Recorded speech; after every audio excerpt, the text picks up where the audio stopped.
The league has grown dramatically from its founding in '96. We only had 10 teams. There was a round of expansion in 2005, and then almost every year since.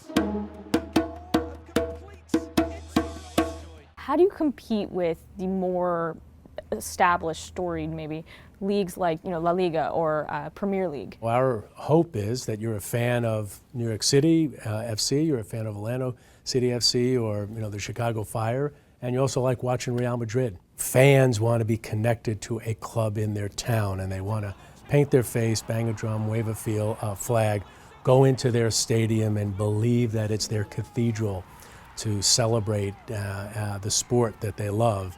And you can only do that if you live in the U.S. and Canada through Major League Soccer, if you want to do it at the Division I level. How do you attract talent? What makes playing in MLS, appealing to someone who could maybe compete, in Europe? Well, it starts with strategy, and our strategy is we want our league to be a league of choice for players. Obviously, you have to pay them well. You've got to provide them with the right environment, the best coaching, bring in David Beckham, get new television deals, bring in new corporate partners, and that got us sort of to a new level. You mentioned David Beckham. That contract was, I think, reported for $250 million.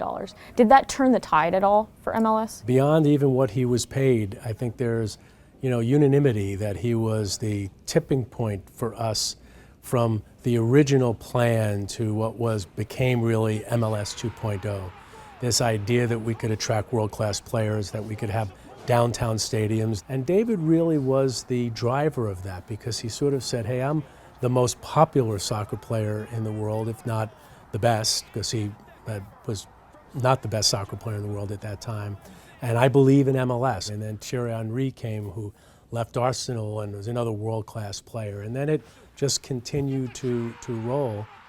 But I don't think we'd be where we are today if David didn't decide that he was ready to leave Madrid and come to LA. I played soccer as a kid. So many young kids play soccer. Is that a built-in pipeline, or are you guys as a league also working on efforts to introduce the game to kids? When it comes to players, it is very, very focused on building the soccer pyramid, having U8s and U10s and U14s and U18s and U20s, having them all sort of aspire to be a member of the first team. And that's many, many, many tens of millions of dollars of investment that our clubs are making in these academy programs. And that wasn't part of our original plan. All goes into the investment that is required to continue to sort of fulfill this dream of ours.